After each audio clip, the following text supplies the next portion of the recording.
NIOS class 12 economics یعنی معاشیات 318 کا سولف ٹی ایم ہے اردو میڈیم میں 2026 کے لیے. جو بچے جو ہے اردو میڈیم سے بنانا چاہتے ہیں، پی ڈی ایف چاہتے ہیں تو پی ڈی ایف بھی مل جائے گی. میرا نمبر ہے 9136183233 پہ آپ کال کر کے بھی لے سکتے ہیں. اور اگر آپ چاہتے ہیں کہ بھائی آپ کو جو ہے فری میں بن جائے تو آپ دیکھ کے بنا سکتے ہیں. تو پہلا سوال ہے جس کا اے پارٹ ہے، ہینڈ ریٹن اویلیبل ہے ہمارے پاس، پریکٹیکل اسائنمنٹ نوٹ سبھی چیزیں.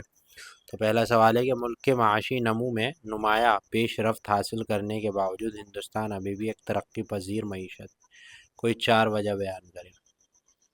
جواب ہے کم فی کس آمدنی، جس سے ظاہر ہوتا ہے اوسط آمدنی ابھی بھی کم ہے. دوسرا، آبادی کی شدید دباؤ، روزگار اور بنیادی خدمات کی فراہمی میں چیلنجز پیدا. تیسرا، زراعت پر انحصار، بہت سے لوگ کم پیداواری کاشتکار میں مصروف ہیں. تیسرا، غربت اور آمدنی کے غیر مساوی تقسیم. ٹھیک ہے. سوال نمبر 2 ہے کہ آپ کے ٹیچر نے CBSE جس کا پارٹ کرا ہے بورڈ امتحان کے ذریعے پیش کیے گئے رہنما خطوط کے مطابق داخلی اندرونی قدر کے لیے پروجیکٹ ورک میں ابتدائی ڈیٹا کا استعمال کرنے کی ہدایت دی. ہدایت کی تعمیل کرتے ہوئے ابتدائی ڈیٹا اکٹھا کرنے کے مختلف طریقوں کی فہرست بنا.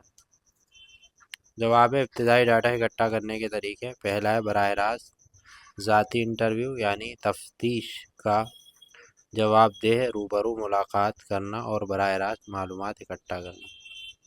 دوسرا ہے بلا واسطہ زبانی تفتیش، جب جواب دہندہ دستیاب نہ ہو یا تیار نہ ہو تو ثالثوں کے ذریعے یا دوسرے افراد سے سوالات پور کر ڈیٹا اکٹھا کیا جاتا ہے. تیسرا ہے سوال نامہ کا طریقہ. سوالات کی ایک فہرست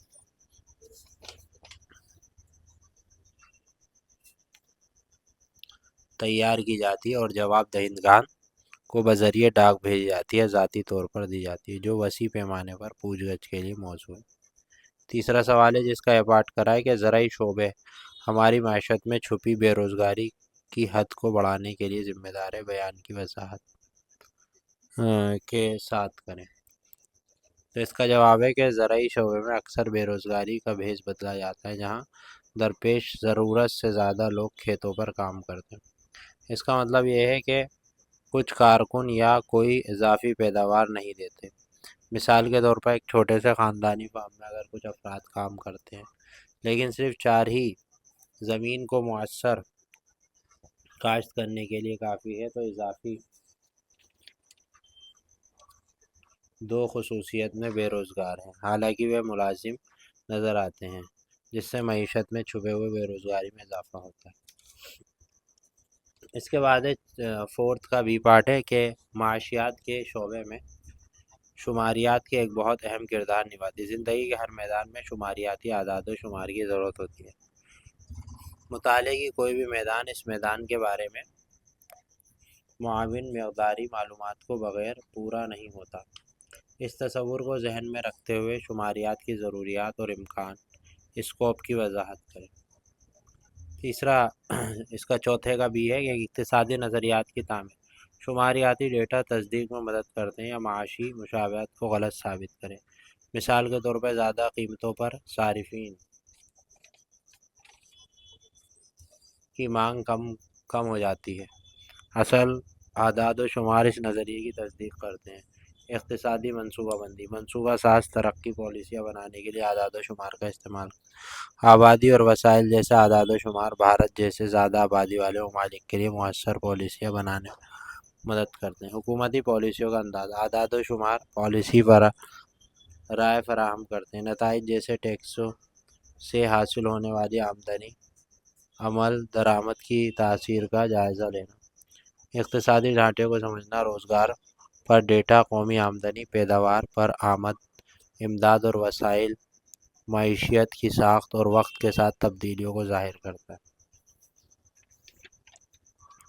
شماریات کا اسکوپ. بین الضابطے کا استعمال. اعداد و شمار کا اطلاق. مختلف علوم جیسے حیاتیات، سماجیات، نفسیات، طبیعیات کا جائزہ. پیلورل سینس. خود اقتداری اعداد و شمار کا حوالہ دیتے ہیں، جیسا کہ دہائیوں کے دوران ہندوستان کی آبادی کا اعداد و شمار، فیصلہ سازی کا آنا، پالیسی سازی، منصوبہ بندی اور اقتصادی ترقی میں باخبر فیصلوں کی بنیاد فراہم کرنا۔ 5 کا اے ہے مثبت معاشیت کیا ہے؟ غیر مظہر سے متعلق جو کہ حقائق پر، جبکہ معیاری معاشیات کا کیا ہونا چاہیے؟ اموار سے متعلق اور قدری فیصلے پر مبنی ہو۔ موضوع مثالوں کے ساتھ بیان کی وضاحت کریں۔ جواب ہے کہ مثبت معاشیات کیا ہے پر فوکس کرتی ہے اور یہ قابل مشابہت حقائق اور تجرباتی شواہد پر مبنی، یہ فیصلے کے بغیر معاشی مظاہر کی وضاحت کرتی ہے۔ مثال کے طور پر بتانا ہے گزشتہ سال ہندوستان کی جی ڈی پی 7% کا اضافہ ہوا، ایک مثبت معاشی بیان ہے۔ اس کی جانچ پیمائش اور ڈیٹا کے ذریعے تصدیق یا تردید کی جا سکتی ہے۔ دوسری طرف معیاری معاشیت کو کیا ہونا چاہیے سے نمٹتی ہے اور قدر کے فیصلوں پر رائے پر مبنی ہے۔ یہ فیصلہ معاشی نتائج حاصل کرنے کے لیے پالیسی اور اقدامات تجویز کرتا ہے۔ مثال کے طور پہ یہ کہنا ہے کہ حکومت کی تمام شہریوں کو مفت صحت کی دیکھ بھال فراہم کرنی چاہیے، ایک معیاری بیان ہے، کیونکہ اس فیصلے کی عکاسی کرتا ہے کہ کیا مطلوبہ ہے بجائے اس کے کیا حقیقت ہے، جبکہ مثبت معیشت کی ایک حقیقت پر مبنی بنیاد فراہم کرتی ہے۔ اصولی معاشیت پالیسی فیصلوں کی رہنمائی کرتی ہے، دونوں تکمیل ہے۔ مثبت معاشیت کی حقائق معیاری معاشیت کی قدر پر مبنی فیصلوں سے آگاہ کرتی ہے۔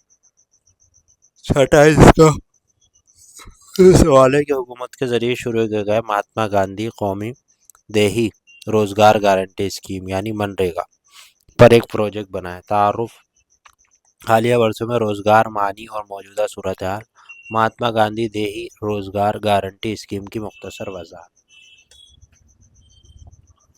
ہندوستانی معیشت کی سیاق میں اسکیم کے مقاصد اور موزونیت، نتیجے اور تجاویز۔ تو اس کا جواب ہے کہ روزگار معاشی ترقی اور سماجی استحکام کے لیے انتہائی ضروری عناصر میں سے ہے کہ ہندوستان میں دیہی آبادی کا ایک بڑا حصہ اپنی روزی روٹی کے لیے زراعت اور یومیہ اجرت کا کام پر انحصار کرتا ہے۔ تاہم دیہی علاقوں میں بے روزگاری اور کم روزگاری مسلسل چیلنجز ہوئی ہے۔ ان مسائل کے حل کے لیے حکومت ہند نے متعدد اقدامات متعارف کرائے جن کا مقصد روزگار کی ضمانت فراہم کرنا اور دیہی معاش کو بہتر بنانا۔ اس میں منریگا ایک تاریخی پروگرام ہے جو سماجی تحفظ کی یقینی بنانے کے لیے بنایا گیا ہے۔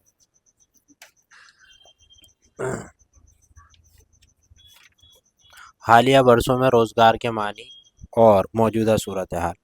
روزگار سے مراد پیداواری کام میں مشغولیت ہے جو افراد کو اور گھرانوں کے لیے آمدنی فراہم کرتی ہے۔ دیہی ہندوستان میں روزگار زیادہ تر موسمی ہوتا ہے اور اکثر گھریلو ضروریات کو پورا کرنے کے لیے ناکافی۔ حالیہ برسوں میں اقتصادی ترقی کے باوجود بہت سے دیہی کارکنوں کو باقاعدگی روزگار، کم اجرت اور کام کے رسمی مواقع کی کمی کا سامنا ہے۔ یہ حالات شہری علاقوں کی طرف ہجرت کے باعث بنتا ہے۔